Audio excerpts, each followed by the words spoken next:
Você já parou para pensar como as redes sociais parecem saber exatamente do que a gente gosta?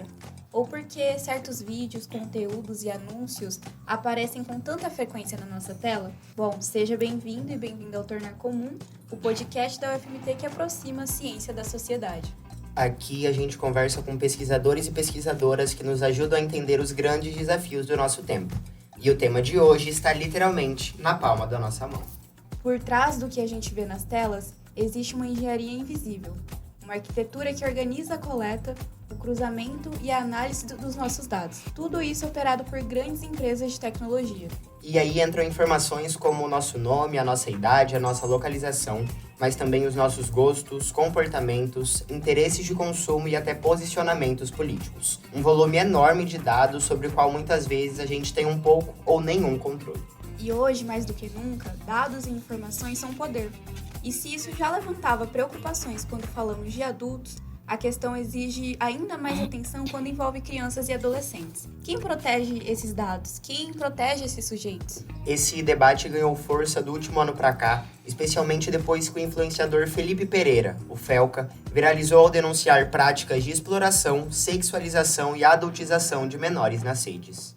Canais de denúncias de exploração sexual de crianças e de adolescentes registraram um aumento expressivo de notificações nos últimos 6 dias, desde a divulgação de um vídeo que viralizou na internet. Tema tão sério, né, grave que está acontecendo aí nas redes sociais, nas plataformas digitais e já chegou lá ao Congresso Nacional. Já há uma série de projetos que podem, né, ser discutidos a qualquer momento lá na Câmara sobre a questão de exploração de menores, a adultização de crianças e adolescentes nas redes sociais. Você sabe o significado da palavra adultização? O processo de adultização refere-se ao distanciamento da criança do seu mundo infantil e sua inserção precoce no mundo dos adultos. Eu falo, mas influenciadores insistem em monetizar crianças. Ah, mas a criança que pediu, criança pede pra comer giz. A responsabilidade é dos tutores. Quantas infâncias perdidas e quantas crianças que crescem rápido demais vão precisar existir para darmos importância para o assunto? Este que ouvimos por último é o Felca, que traz no vídeo questões que já vêm sendo investigadas por pesquisadores e pesquisadoras há um tempo. Inclusive, essa citação sobre adultização é de um estudo de pesquisadoras do Paraná, publicado na revista Panorama da UFMT, Campus Araguaia. Um exemplo de como a ciência ela pode contribuir para entender e tensionar a realidade. O vídeo foi publicado em agosto de 2025. De lá para cá, o tema saiu das redes e ganhou o debate público, chegando também ao campo das políticas e da regulação. E é nesse contexto que surge o chamado ECA Digital, uma lei que entrou em vigor no dia 17 de março deste ano e que estabelece diretrizes para a proteção de crianças e adolescentes em ambientes digitais. Mais do que uma nova legislação, o ECA Digital abre uma discussão urgente sobre como o uso de dados, o consumo e as plataformas digitais estão impactando a infância e a juventude. Crianças e adolescentes estão conectadas à internet cada vez mais cedo. Plataformas digitais, redes sociais e jogos online fazem parte da rotina de milhões de jovens no Brasil. Mas o que muitas vezes não fica visível é que cada clique, cada vídeo assistido e cada interação geram dados. E esses dados são utilizados para criar perfis de consumo. Ou seja, as plataformas passam a conhecer os interesses dessas crianças e, a partir disso, direcionam conteúdos, produtos e publicidade. O problema é que, diferente dos adultos, crianças e adolescentes ainda estão em processo de desenvolvimento e nem sempre conseguem identificar que estão sendo influenciados. E esse cenário coloca um grande desafio para nós enquanto sociedade. Como proteger os direitos de crianças e adolescentes em um ambiente digital cada vez mais complexo? No Brasil, o Estatuto da Criança e Adolescente, o ECA, de 1990, busca garantir que crianças e adolescentes sejam vistos como sujeitos de direitos e pessoas em desenvolvimento. Mas com as transformações tecnológicas surge a necessidade de atualizar esse debate para o mundo digital. E é justamente sobre esses desafios que envolvem tecnologia, consumo e direitos que nós vamos conversar hoje. Para nos ajudar a entender esse tema, recebemos a professora doutora Pamela Craveiro, da Faculdade de Comunicação e Artes da UFMT. A professora atua no programa de pós-graduação em Comunicação e Poder e no curso de Publicidade e Propaganda. Pós-doutora pela Universidade Federal Fluminense, Pamela realiza pesquisas sobre infâncias e adolescências em suas relações com a comunicação midiática, práticas de consumo e literacia publicitária. Pamela é cofundadora da Recria, uma rede de pesquisa que se organiza a partir de laboratórios e grupos de pesquisas distribuídos nacionalmente e também internacionalmente, para investigar as relações entre comunicação, infâncias e adolescências. E atualmente também é coordenadora de pesquisa da Pró-Reitoria de Pesquisa da UFMT. Professora Pamela, seja muito bem-vinda ao Tornar Comum. Professora, para começarmos, quando a gente fala em ECA digital, do que estamos falando exatamente? Como você avalia os possíveis impactos dessa legislação, pensando em algo mais imediato, mas também a longo prazo?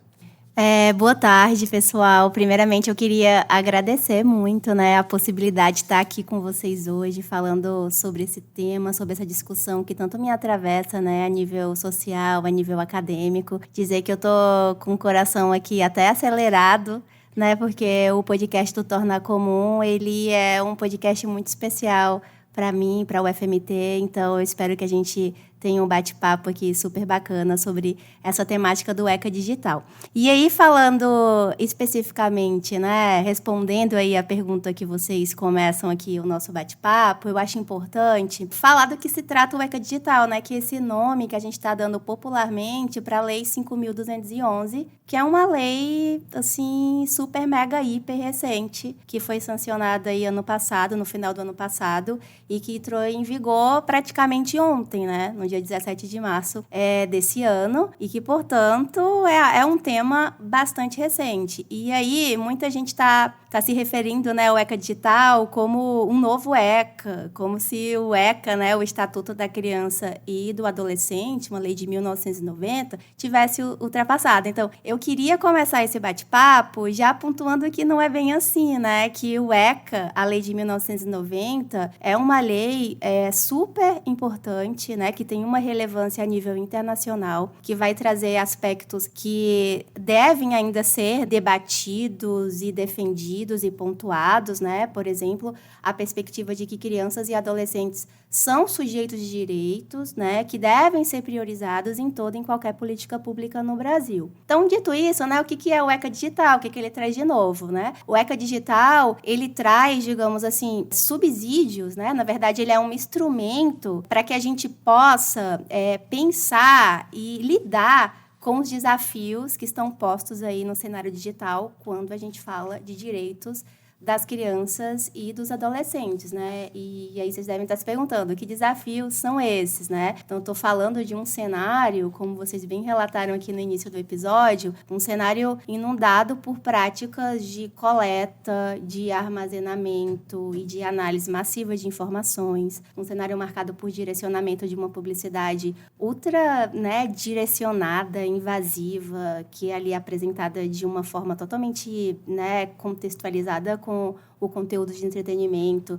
A gente está falando de práticas de perfilamento e de monetização de conteúdo que envolve menores de idade. Então, percebam, são dinâmicas bastante complexas quando a gente olha para a infância, para os modos de ser criança e ser adolescente no cenário contemporâneo. Então, o ECA digital, ele traz esses subsídios, que nos permite lidar com essas questões. Agora, é bem verdade que é algo super, mega, hiper recente, que, portanto, a gente, enquanto sociedade, precisamos nos apropriarmos do conteúdo dessa lei e, mais do que isso, difundi-la, inclusive entre as crianças e os adolescentes, que são os principais interessados, ou pelo menos deveriam ser, nesse conteúdo. E aí também, abrindo aqui o bate-papo sobre o ECA digital, é uma discussão que parece que é recente, que estourou, parece que muita gente só teve acesso a ela com o vídeo do Felca, um vídeo super recente, então é inegável o papel que os influenciadores, mas principalmente ele, tem na amplificação desse debate, no maior alcance.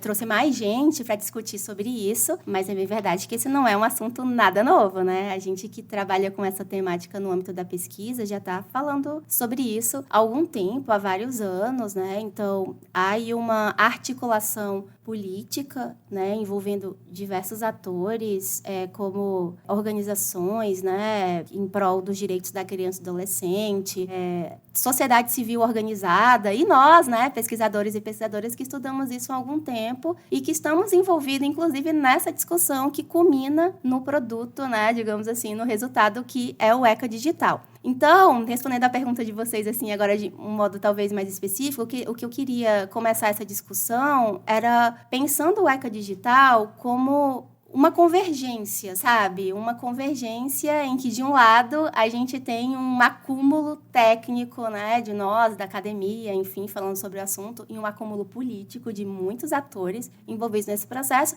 e, de outro, o debate público aí, né, posto, inclusive envolvendo influenciadores digitais, jornalistas, né, comunicadores, a grande mídia. Então, pensar o ECA Digital, né, como essa convergência entre esses dois polos que, enfim, super se complementam, e pensando que o nosso papel daqui para frente é nos apropriarmos e difundirmos um pouco essa ideia. Então, acho que sim, né, o ECA Digital, ele é suficiente para a gente lidar com esses desafios, mas a gente precisa difundir e se apropriar desse conteúdo, principalmente entre as crianças e os adolescentes. E como você disse, né, esse debate ele acabou ganhando visibilidade nas redes, né, depois do FELCA, mas essas questões elas já vêm sendo discutidas há muito mais tempo por pesquisadores e pesquisadoras. E como você acha que a sociedade civil e a academia elas estão contribuindo para qualificar esse debate e orientar a criação de políticas como o ECA Digital?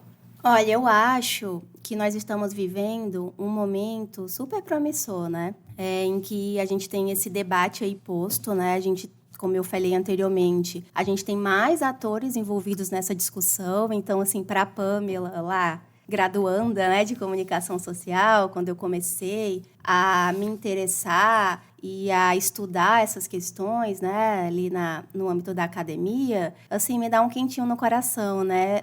Ali a gente falava sobre isso e éramos ainda poucos, não tinha tanto entrada, tanto mesmo a nível, né, da academia, da pesquisa científica no campo da comunicação, como no debate público maior, né? Então, visualizar, né, perceber o milagre que o FELCA operou, a gente até fala assim, porque o meu telefone nunca tocou tanto quando, né, aquele vídeo foi para o ar, né? Muita gente já sabe que eu trabalho com essas questões há muito tempo, mas ninguém me perguntava, e aí, Pamela, e sobre isso? Não, depois daquilo que eu recebi de mensagem, me manda algum conteúdo, isso aqui, onde é que você viu isso? Assim, foi, né? Então, eu digo que ele operou milagre, chegou em ouvidos, né? Chegou nas pessoas e que a gente não conseguia muitas vezes alcançar, né? Era uma discussão que ficava, às vezes, centrada ali aos GTs, né? Dos congressos acadêmicos, aos periódicos. Então, eu acho que, por um lado, isso, né? Também quando a gente olha para as produções, né, de conteúdo audiovisual, hoje a gente tem uma infinidade de produtos, né? A gente abre qualquer stream, a gente tem documentários, filmes, séries, reportagens jornalísticas na grande mídia sobre o assunto. Então, é um momento extremamente promissor, né, para a gente olhar, para a gente trazer mais gente para pensar sobre essa questão, né, dos direitos da criança e do adolescente também no ambiente digital. E a gente tem o ECA Digital, que a gente não pode deixar de comemorar e ser entusiastas, né, dessa política pública, dessa lei, que realmente é um avanço muito grande a nível internacional, né, enquanto a gente tem muitos países proibindo as crianças e adolescentes de acessar, né, a internet, as plataformas de redes sociais, a gente tem no Brasil um caminho aí de meio termo, né, dizendo que criança e adolescente têm sim direito à comunicação e têm direito a ser protegidas, né, nesses ambientes, né, enfim, serem protegidas de violações de direitos. Então, eu acho, né, que é um momento, dentro, né, disso tudo, dessas questões todas positivas que eu estou pontuando, a gente, talvez enquanto universidade, falando agora no lugar de pesquisadora, a gente tentar transformar, né, isso tudo aí em ação, né? O que a gente pode articular desde a produção de conhecimento, que é o nosso lugar aqui na universidade, com a articulação com a sociedade, né? Por meio de ações de formação, com os comunicadores em formação, né? Que precisam também estar nesse debate. E, como eu já falei, né? As crianças e adolescentes precisam estar incluídas nesse debate para a gente pensar, né? Sobre essa lei, esse instrumento jurídico que agora a gente tem aí para defender, né? E garantir os direitos da criança e do adolescente. E, professora, pensando no ECA, então, o ECA digital, como é essa legislação? A senhora acredita que ele é o suficiente, como legislação consegue dar conta dos desafios do mundo digital hoje?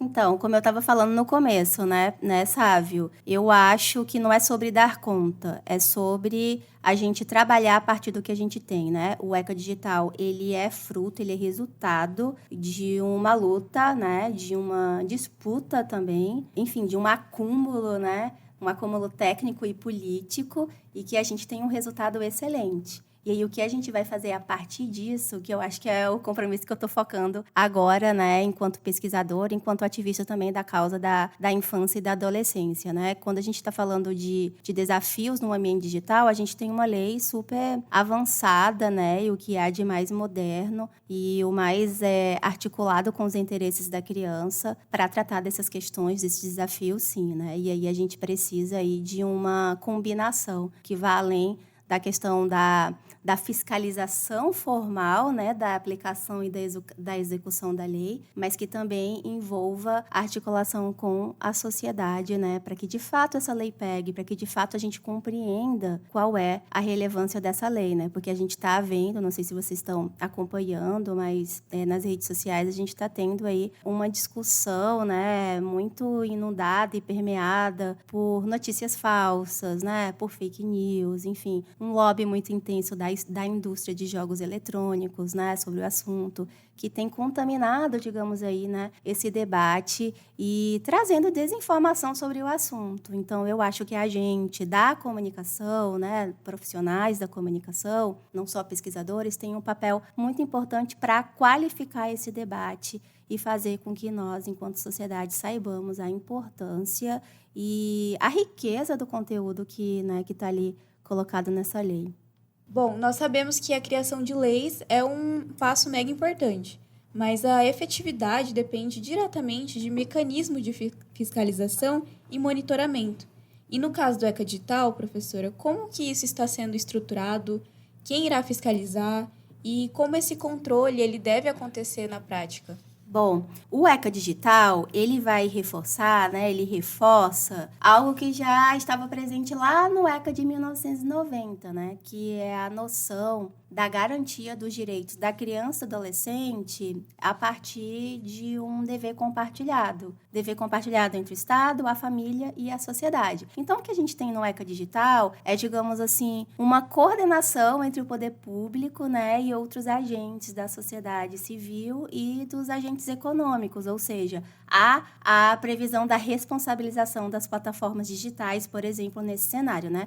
Isso se dá por meio de instituições como o Judiciário, como o Ministério Público. E aí acho importante mencionar, né, que no dia 18 de março, ou seja, um dia depois que entrou em vigor o ECA Digital, o presidente Lula ele assinou 3 decretos que vão ajudar aí a regulamentar, né, o ECA Digital. E um desses decretos cria, por exemplo, o Centro Nacional de Proteção às Crianças e os Adolescentes, por onde, né, por exemplo, as plataformas, né, de mídia social, as plataformas digitais, deverão encaminhar denúncias, né, de crimes digitais ocorridos no Brasil às autoridades brasileiras. Então, isso é algo que não existia, né, por exemplo. Além disso, né, por meio desses decretos, né, ficou ali estabelecido que a ANPD, ou seja, a Agência Nacional de Proteção de Dados, né, que é uma entidade, né, que está ali vinculada ao Ministério da Justiça do governo brasileiro, é a entidade que vai ficar responsável pela fiscalização e pelo cumprimento, né, do ECA Digital. Né? A ANPD ela já estava responsável ali pela fiscalização do cumprimento da LGPD, a Lei Geral de Proteção de Dados, e agora também fica responsável, né, pela questão do ECA Digital. Então, percebam que a gente tem toda, digamos assim, uma estrutura, né, de fiscalização institucional. E, para além disso, algo que chega também como algo central, né, nessa questão do ECA digital, são os mecanismos de denúncia, né, que podem ser realizados aí por nós, enquanto sociedade, pesquisadores, sociedade civil organizada. E, para isso, tem um aspecto que eu acho importante mencionar, né, que é a questão da educação midiática, da literacia midiática, que está previsto lá no ECA digital, né? A gente tem artigos sobre isso, né, prevendo que, assim, em complemento, a gente precisa fomentar habilidade de educação midiática na sociedade, aí incluindo, né, educadores, responsáveis, pais, famílias e crianças e adolescentes, para que a gente, enquanto sociedade, seja capaz de identificar, né, violações de direitos, abusividade em relação aos direitos da criança e do adolescente na internet, para que a gente possa acionar, né, esses mecanismos de denúncia. Então, quando a gente fala assim de eficácia, efetividade do ECA digital, a gente precisa pensar nessa perspectiva de combinação, né, entre essa infraestrutura, essa estrutura, digamos assim, né, de fiscalização, né, pelo Centro Nacional de Proteção à Criança e Adolescente, a ANPD, também os mecanismos de denúncias, né, enfim, acionados por uma sociedade bem informada e capaz, né, de identificar e de reagir a possíveis violações de direitos ali nesses ambientes digitais. E um terceiro aspecto dessa combinação que o ECA Digital traz e que é muito importante é a responsabilização das plataformas digitais, né? Que aí são responsabilizadas não só pelos conteúdos que circulam nos seus ambientes, nos seus contextos, mas são responsáveis, né, pela garantia do direito da criança e do adolescente, desde o desenho ali do design, da arquitetura de design dessas plataformas, né? Então, assim, eu tento até ser menos entusiasta do assunto, mas, assim, é muito, muito bom mesmo. E o potencial, né, dessa lei, da discussão que a gente está travando no Brasil, realmente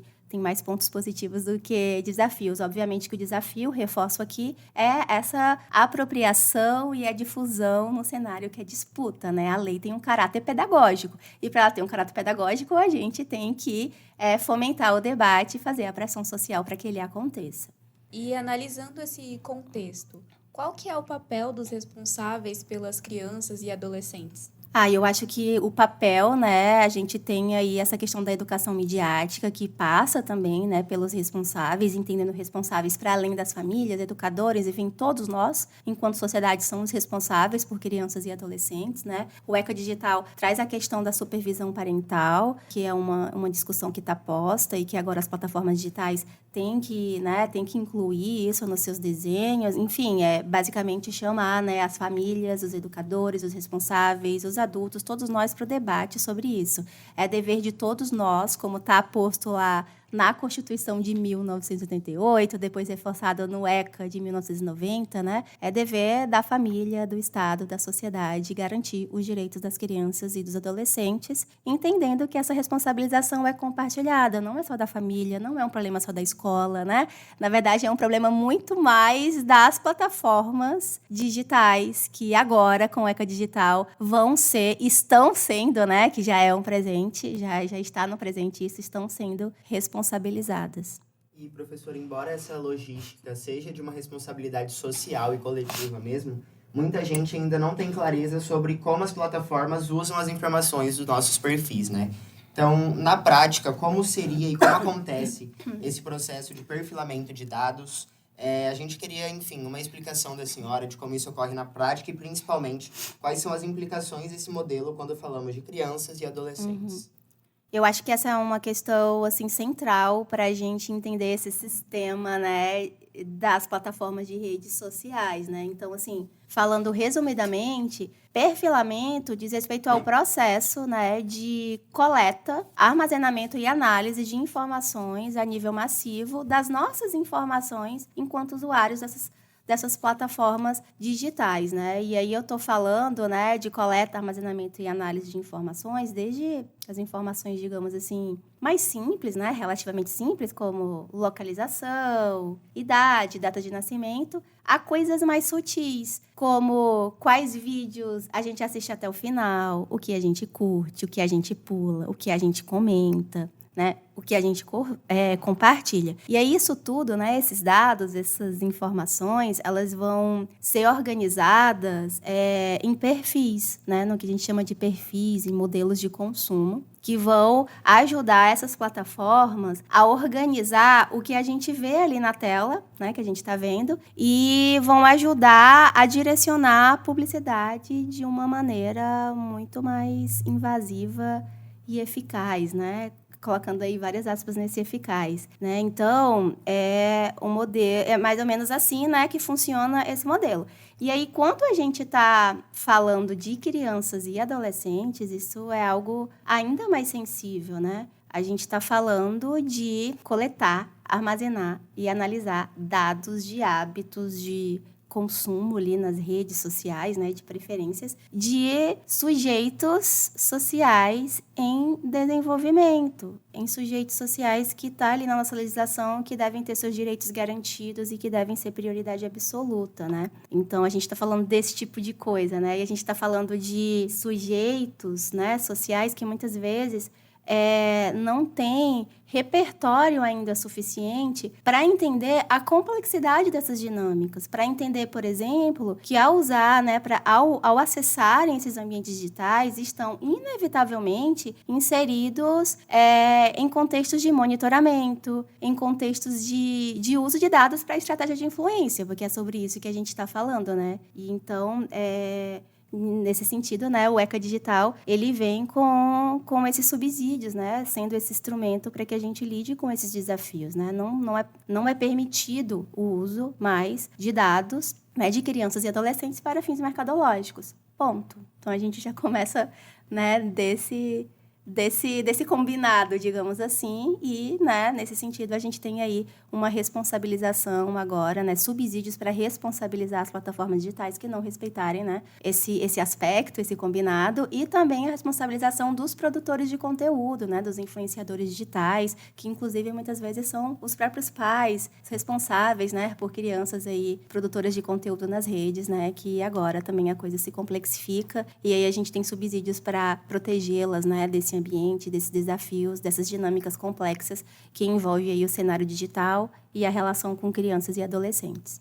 E diante disso, professora, dessa publicidade digital direcionada, quais os impactos que você acha que afetam diretamente nessa formação de hábitos e de consumo desde muito cedo?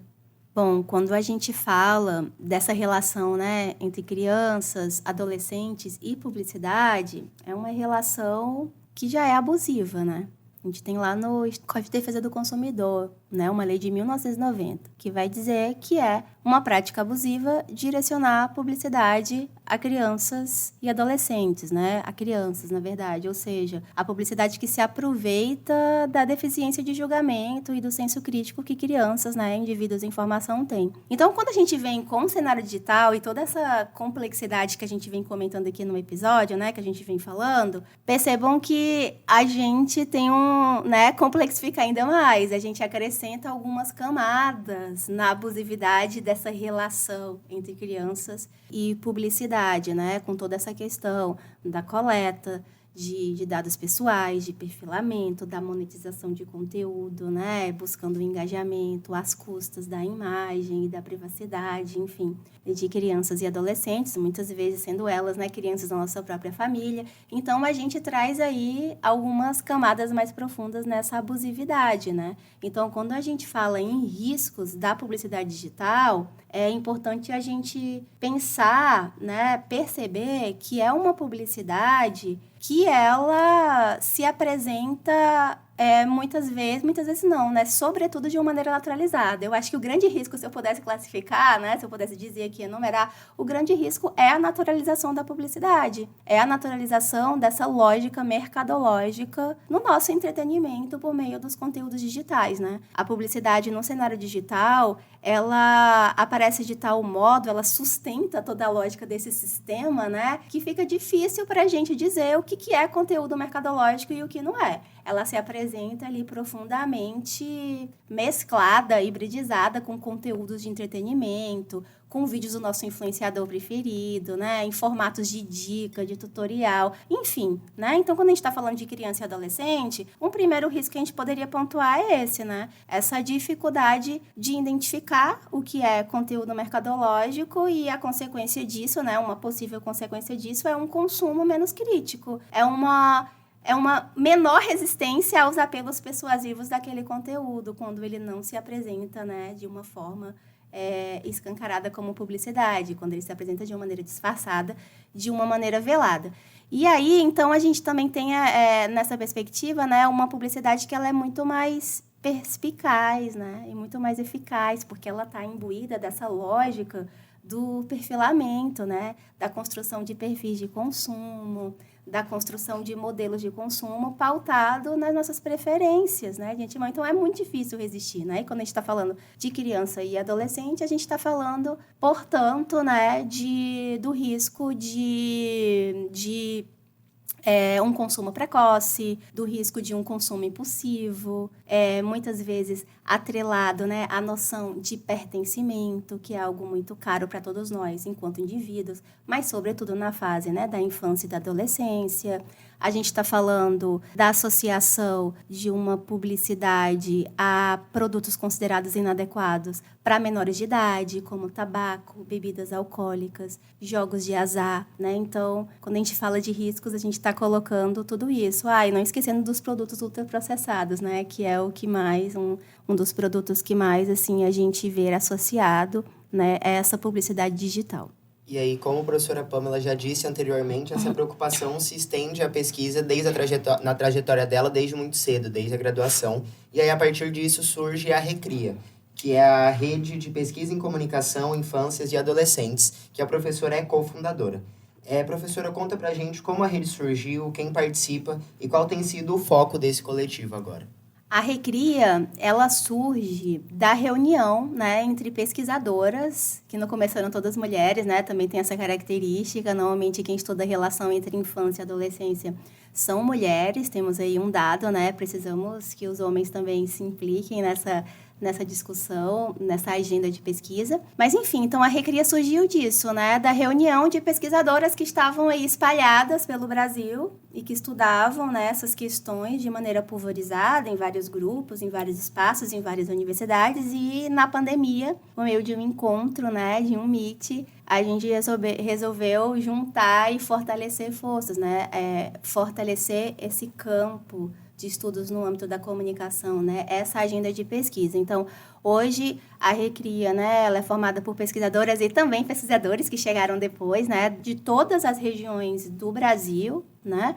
A gente aqui na UFMT está na Recria, né, representado pelo laboratório, pelo UPSLab, o laboratório de pesquisa, né, que eu coordeno e que é vinculado ao programa de pós-graduação em comunicação, né? A gente é o único laboratório, por exemplo, da região Centro-Oeste, então a gente compõe a Recria, né, nesse lugar, e o foco da rede é pensar de maneira ampla, né, essa relação entre as infâncias, adolescências e pelo olhar comunicacional, né? Então a gente tem pesquisas, né, como a do UPSLab, voltada para as questões de literacia publicitária com crianças e adolescentes. A gente tem pesquisa sobre essa relação abusiva entre publicidade, infâncias e adolescências. A gente tem pesquisa sobre os youtubers, enfim, sobre o jornalismo, né, a presença de crianças ou a não presença, na verdade, de crianças no jornalismo. Então, a gente tem realmente pesquisas, né, hoje em vários âmbitos dessa discussão e formada, né, tanto por pesquisadores como por grupos e laboratórios, né, que estão aí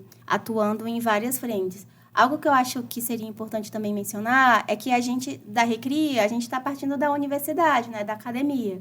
Então, a gente trabalha, digamos assim, o nosso fim, né, principal, nossa finalidade principal é a produção de conhecimento. Mas algo que está muito posto para a gente desde o comecinho é que a gente precisa ir além dessa produção de conhecimento. A gente precisa incidir no debate público, né? E aí a gente vem fazendo isso desde o começo, né? Inclusive, em toda essa discussão do Ecodigital, a gente se mantém presente na construção do guia para o uso de tecnologias, né, digitais por crianças e adolescentes, que foi uma ação do governo federal, a gente também estava representado na Recria. A gente está presente no Comitê Consultivo do Instituto Alana, né, do Programa Criança e Consumo, na figura, por exemplo, da pesquisadora Renata Tomás. A gente está presente no Comitê Consultivo do OPA, que é o Observatório da Publicidade de Alimentos, né, vinculado ao IDEC, que é o Instituto de Defesa do Consumidor. Então, a gente acredita muito nessa combinação, né, de produção de conhecimento e articulação com a sociedade, de modo que esse conhecimento produzido na pesquisa acadêmica ela chegue em mais gente, né, e tenha aí uma incidência no debate público. Excelente, professora. Essa é uma ótima iniciativa. E, bom, professora, agora a gente vai para o nosso jogo rápido, que é o Tornar Comum Quer Saber, onde a gente faz perguntas rápidas e a senhora responde com o que quiser. Bom, o que te move na pesquisa? Difícil, mas acho que o que me move na pesquisa é transformar, intervir na realidade. E um desafio urgente para as infâncias e adolescências hoje é? Conhecer e difundir o ECA Digital. Uma mudança que você espera ver nos próximos anos? O ECA Digital na boca, assim, na ponta da língua de toda e qualquer criança e adolescente do Brasil afora. A ciência precisa de? A ciência precisa de pesquisadores engajados e implicados, né, com a transformação da nossa realidade. E quando você não está pesquisando, o que você gosta de fazer? Ai, gente, eu sou mãe, né? De uma criança de 4 anos. Então, quando eu não estou pesquisando, eu estou assistindo desenho animado, eu estou tomando banho de rio, eu estou brincando de super-heróis, né? Eu acho que, basicamente, é isso que se resume a minha vida, ultimamente, nos últimos 4 anos. E vão continuar assim por muito mais tempo. Acho que sim. Muito obrigado pela conversa, professora. Agora, aqui no final, a gente deixa o espaço para sua mensagem e redes sociais. Então, de redes sociais, eu queria, né, deixar aqui o site da Recria, recria.com.br. Lá vão ter informações, né, dos pesquisadores e pesquisadoras que compõem, um resumo do currículo, tem referências bibliográficas, tem manifestos, tem muito conteúdo mesmo bacana. Tem a rede social, né, vocês podem colocar a Recria lá no Instagram. E o site do OpsLab aqui da UFMT, opslab.com.br. Vocês vão ter informações, né, sobre as pesquisas que a gente está desenvolvendo, vão poder baixar material educomunicativo, né, de popularização e divulgação da ciência que a gente produziu nos últimos anos, tudo lá gratuito, podem baixar, compartilhar, ressignificar, a gente deixou lá mesmo para ser usado, né, dessa forma. E o Instagram, o @ do OPS, né, no Instagram, que é opslab.ufmt. Bem, professora, muito obrigada mais uma vez pela sua participação e contribuição. E, bom, hoje a gente viu que o mundo digital, ela traz muitas possibilidades, mas também desafios importantes, especialmente quando pensamos no uso por crianças e adolescentes. Proteger dados, garantir direitos e promover o uso consciente da tecnologia são passos fundamentais para o futuro. E você que nos ouve pelo Spotify pode participar da nossa enquete. A pergunta está na descrição deste episódio e a sua participação é muito importante para ampliar esse debate.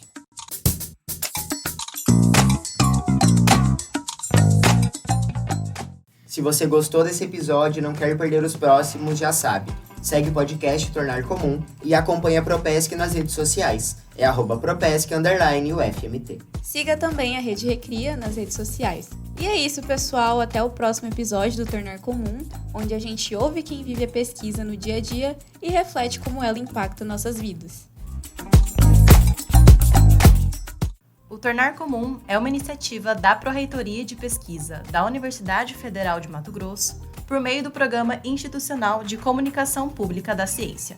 Este episódio foi apresentado por Sábio Santos, estudante de jornalismo da UFMT, extensionista do Tornar Comum, e Maria Rita Lima, também estudante de jornalismo e bolsista do Tornar Comum. A identidade visual é de Márcio Andrade Lima, designer do programa. Fotos e vídeos para as redes sociais por mim, Isadora Odavi, estudante de jornalismo e bolsista do Tornar Comum. O podcast Tornar Comum conta com a captação e supervisão do jornalista Zina Crepaldi, integrante do projeto Tornar Comum da Pró-Reitoria de Pesquisa da UFMT. Agradecemos à professora Pamela Craveiro, coordenadora de pesquisa, e do pró-reitor Bruno Araújo. Você pode mandar sugestões de temas ou perguntas para o Tornar Comum pelo e-mail ou WhatsApp que estão na descrição deste episódio. Tornar comum a ciência perto de você.